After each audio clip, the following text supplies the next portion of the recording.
10 to 30 সেকেন্ডের মধ্যে তাকে বের করে দিয়েছে, বাট তার জব হয়ে গেছে। এবং বয়সের জালিয়াতিটা আসলে আমাদের সামনেই হয়েছে। আমরা সামহাও তার রোলটা নোট করে রাখছিলাম।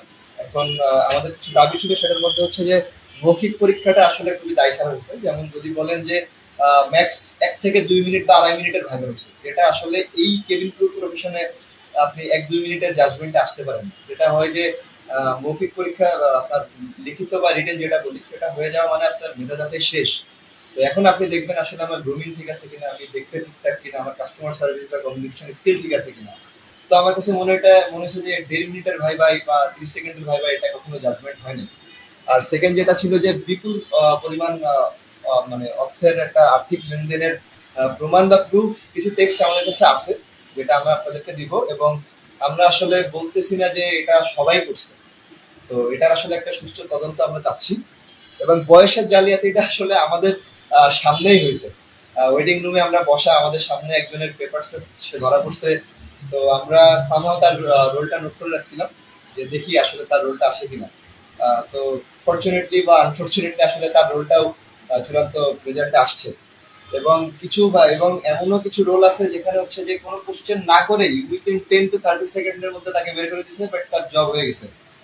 তো আমরা স্ক্রিনিং টেস্ট থেকে আসলে অনেকদের সাথে রিলেটেড, তো আমরা আসলে চিনি জানি, সেখান থেকে আমাদের কথা বলা। আমরা সবাই প্রথমে খুবই ডিপ্রেস ছিলাম যে জবটা হয় নাই। পরে সবার সাথে টুকটাক কথা বলার পরে জানতে পারলাম যে আসলে ভাইবা প্রসেসটা কোনোভাবেই লিগালি ছিল না। এরপরে আমরা বিমান বাংলাদেশ এয়ারলাইন্সের একজনের বিরুদ্ধে আসলে আমরা কোনো দুর্নীতির ডিরেক্ট অভিযোগ দিচ্ছি না। আমরা জানাতে চাচ্ছি যে এটা বিমান বাংলাদেশ এয়ারলাইন্সের বিগত অনেক কিছুরই পিছনে এই দুর্নীতি হয়ে আসতেছে, এবং অনেক নিউজ পোর্টাল ঘাটাঘাটি করে সেটা পাওয়া যায়, বাট এটার কখনো সুস্থ তদন্ত হয়নি। যেটার ফলশ্রুতিতে আসলে দেখেন, বিমানের এই সার্কুলারটা এই জবের জন্য আসলে 25 বছর পর্যন্ত, আমাদের এবার শেষ। আমরা 21 সাল থেকে এটার জন্য ওয়েট করতেছি। 22 সালের সার্কুলারটা শুধু মেয়েদের জন্য ছিল। আসলে এখন আমাদের এটা কে দেখবে? সেটা দেখার সত্যি কথা বলতে কেউ নাই। আমরা আমরা এটা মনে করি না যে মানে রাস্তাঘাট আটকে মানুষের দুর্ভোগ করে কোনো কিছু করতে। তো আমরা এই জন্য ডিরেক্ট উপদেষ্টা মহোদয় বরাবর আমরা একটা স্মারকলিপি দিচ্ছি, আপনাদের ডাকছি। এখন বাকিটা জানি না কে কত কি করবে। আসলে এই বর্তমান সরকারের অধীনে 5ই আগস্টের পরের কোনো গভর্নমেন্ট চাকরিতে এত দুর্নীতি হইতে পারে, আসলে এটা আমাদের বোধগম্য ছিল না।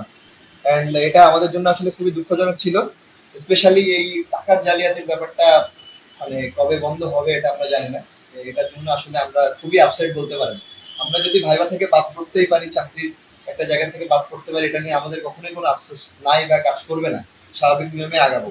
বাট যখন দেখবো যে আসলে আমার থেকে অযোগ্য প্রার্থীরা চাকরি পেয়ে যাচ্ছে, এবং সব থেকে মজার ব্যাপার হচ্ছে এটা এমন একটা পেশা যেখানে আসলে আপনার কমিউনিকেশন স্কিল, ডিসিপ্লিন অ্যান্ড আসলে আপনার কনফিডেন্স খুবই দরকার। তো যাদেরকে আসলে জব দিয়েছে ম্যাক্স, আপনি যদি ঘাটায় দেখেন আপনারা দেখবেন গেস্টার ঠিক নাই, কথাবার্তা ঠিক নাই, বা গ্রুমিং এর দিক থেকেও ঠিক নাই। এমনও আছে যে টাই পরে যায় না। এই টাই পরাটা বড় ব্যাপার না, বাট আসলে গ্রুমিং এর একটা বড় ব্যাপার থাকে, যেটা আসলে ছিল না বাট জব হয়ে গেছে। এমন হয়েছে যে এই 3 মিনিটের ভাইবার মধ্যে 4টা কোশ্চেন করছে, 3টার অ্যান্সারই পারে না, চাকরি হয়ে গেছে। তো আমরা আসলে এটার জন্য আজকে আপনাদের ডাকা। এখন বাকিটা আমরা স্মারকলিপি দিয়ে আসছি। তারা আমাদেরকে আশ্বস্ত করছে যে এটা নিয়ে সামনে কিছু হবে, বাট আমরা জানি না যে এটা নিয়ে সামনে কিছু আদৌ হবে। চশমার কথা বলুন। অ্যান্ড আমরা জানি যে এই জবে আসলে 6/6 চোখের একটা মাপ থাকে, যেটা আসলে চোখের জন্য খুব ইম্পর্টেন্ট। তো আহ, এরকমই থাকে। তো আমরা দেখছি যে আসলে অনেক চশমাওয়ালা ক্যান্ডিডেট, এবং আমরা আসলে এমনি বলছি না, আমরা জানি যে এগুলো পাওয়ারের চশমাই, তো তাদের আসলে চাকরি হয়ে গেছে। তো এই যে আসলে অনেক কোয়ালিটিজ আপনারা লিখে দেন, সেটার বাইরেও জব দিয়ে দিচ্ছেন। ইভেন আমরা দেখছি যে ক্লিন শেপ নাই, যেটা আসলে এই জবের জন্য, ভাইবার জন্য, ফাইনাল জবের জন্য খুবই ম্যান্ডেটরি, জব হয়ে গেছে। তো এই ব্যাপারগুলো আসলে খুবই মানে কষ্টদায়ক। এখন আমি জানি না এটার জন্য নতুন করে ভাইবা বোর্ড কখনো বসবে কিনা, আদৌ এই যাবৎকাল হয়েছে কিনা। যদি সেটা হয়, সেটার জন্য আসলে আমরা খুবই হ্যাপি হবো। আমাদের খুবই কনফিডেন্ট, আপনি যদি আমাদের রিটার্ন খাতা চেক দেন আমরা রাজি, সেখান থেকে বাদ করলে ওকে ফাইন। আপনি যদি আমাদের ভাইবার কথা বলেন, আপনি যদি নতুন করে ভাইবা নেন, ওকে ফাইন। বিমানের ইতিহাসে এর আগে ফাইনাল ভাইবা বোর্ডে মিনিমাম 9 থেকে 10 জন মানুষ মানে কর্মকর্তা থাকে। আপনারা যদি বলেন ওকে ফাইন, তারা থাকবে 9 থেকে 10 জন, 4টা ক্যামেরা সেট থাকবে, ভাইবা নো প্রবলেম। আমরা এখানে আসলে যারা ছিলাম বা আসছি, আমরা সবাই কনফিডেন্ট। আমরা চাচ্ছি যে ন্যায্যটা হোক, এরপরে যদি বাদ করি ওটা ফাইন, আমাদের কোনো সমস্যা নেই। আমাদের কাছে মনে হয়েছে যে এটা আসলে একটা দুর্নীতিগ্রস্ত ভাবে এক্সামটা হয়েছে নেওয়া, ফাইনাল ভাইবাটা স্পেশালি। তো সেজন্য আসলে আমাদের এই পদক্ষেপটা নেওয়া। আচ্ছা, আপনার তারিখগুলো একটু বলবেন যে সার্কুলারটা কবে হয়েছে, পরে লিখিত পরীক্ষা কবে হয়েছে? লিখিত পরীক্ষাটা হচ্ছে 8 রোজার দিকে, 8 রোজার দিন এটা ছিল। আমাদের ঠিক ডেটটা এই মুহূর্তে মনে নাই। আর আমার ভাইবা শুরু হয়েছিল 14 তারিখ থেকে, মেনলি ভাইবাটা শুরু হয় 25 তারিখ পর্যন্ত ভাইবাটা কন্টিনিউ হয়। আর প্রথমে যে পার্টটা হয় স্ক্রিনিং টেস্ট, এটা প্রবাবলি অক্টোবর নভেম্বরে যখন সার্কুলার দেয় তার উইথিন 1 মান্থের মধ্যে হচ্ছে আমাদের স্ক্রিনিং টেস্টটা কমপ্লিট হয়ে যায়। তারপরে একটা ব্রেক দিয়ে রমজান মাসের 8 রমজানের দিন আমরা কুমিল্লা হাই স্কুল অ্যান্ড কলেজে রিটার্ন দিই। ওই দিন রাত্রে আমাদের রিটার্ন রেজাল্ট দেওয়া হয়। আর ভাইবার ডেটটা দেয় হচ্ছে আমাদের এই মাসেই। আমাদের 17 তারিখ থেকে ভাইবা শুরু হয় এবং 25 তারিখ পর্যন্ত ভাইবা।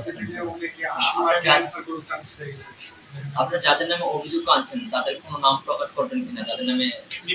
না দেখেন, আসলে এখানে অফিসিয়ালি আমরা যতটুকু জানছি যে বা জানতে পারছি যে এবছর এমডি সরাসরি ভাইবা নিছে। বিগত বছরগুলোতে কখনো এমন হয় না যে ভাইবা বোর্ডের ডিরেক্ট এমডি এসে ভাইবা নিছে।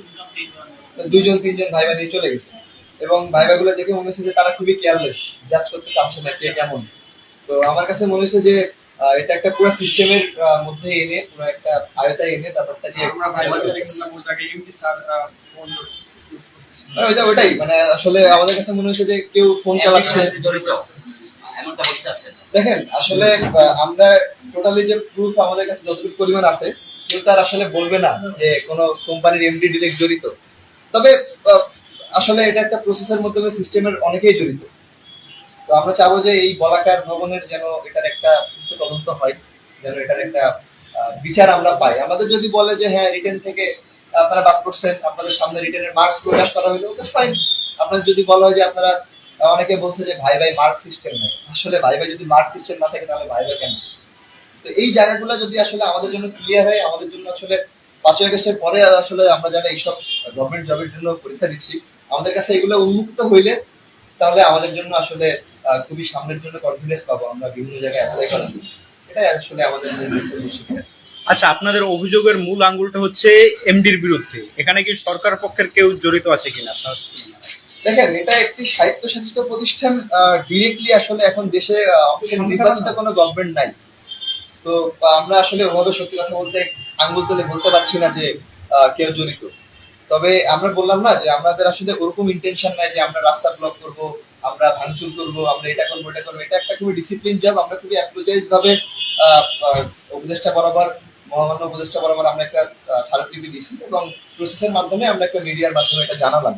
এবং আপনারা জানবেন যে সাংবাদিক কনক সরোয়ার যিনি আছেন, উনি 17 তারিখ 15 তারিখ বা 14 তারিখের দিকে একটা বিমান বাংলাদেশ নিয়ে রিপোর্ট করছিল এবং সেখানে ভাইবার আগেই উল্লেখ করা ছিল যে বিগত বছরে কখনো এমডি ভাইবা নেয় নাই, বাট এই বছরে তিনি হয়তো বা এটা হ্যান্ডেল করে নিচ্ছে। তো এই জায়গাগুলো আসলে অনেক উপরের জিনিস, আমাদের এত কিছু কখনো বোঝার বোধগম্য ছিল না বা আমরা চাইনি এত কিছু জানতে। আমরা একটা প্রসেসের মধ্যে অনেস্টলি জবটা করতে আসছিলাম, বাট এখন আমরা আসলে চাচ্ছি যে এটার একটা স্বচ্ছ প্রতিচ্ছবি যে আমাদের সামনে আপনারা দেখায় দেন যে এই কারণে আপনারা জবটা পান, ফাইন। আপনার রিটার্নের মার্কটা উন্মোচন করে দেন, যদি মেধাক্রম অনুসারে নিয়ে থাকেন আমরা মেনে নিব। আপনারা যদি বলেন যে ভাইবার মার্কের তো প্রশ্নই আসে না, এটা তো আসলে একটা ফাইনাল ভাইবা হইতেই পারে না। আপনি 30 সেকেন্ড 10 সেকেন্ড 1 মিনিট 1.5 মিনিট এটা তো আসলে ভাইবা হইতে পারে না। তো এটাই আমাদের। আচ্ছা, আপনারা কতজনের সাথে এই ঘটনা ঘটেছে? দেখেন, আমরা 252 জন ছেলে ছিলাম, 125 জনের মতো মেয়ে ছিল, 24 জনের মতো। তো সেখান থেকে তারা 11 জনকে ওয়েটিং এ রাখছে, ছেলে 49 জনকে তারা ফাইনাল করে রাখছে এবং মেয়েদের ক্ষেত্রে 51 জন নিছে, 7 জনকে ওয়েটিং এ রাখছে। তো ধরেন আমি বলছি না যে 352 জন থেকে বা 72 জন থেকে সবাই চাকরি পাবে, বাদ পড়বেই, অনেকে গ্রুমিং ঠিক থাকবে না। বাট এই প্রসেসটা আমাদের কাছে সন্দেহ লাগছে যে এমন হয়তো যে যাকে পছন্দ হয় তার সাথে হয়তো বা কনভারসেশনে যায় না, ইটস ফাইন, যেহেতু জবটা একটা পছন্দের বা ফার্স্ট লুক অ্যাপিয়ারেন্স ম্যাটার করে। বাট আমাদের কাছে যখন ওভারঅল সবার সাথে এরকম হয়েছে তাহলে আসলে ব্যাপারটা তখন একটু সন্দেহজনক। এই জন্য আজকে স্মারকলিপিটা দেওয়া।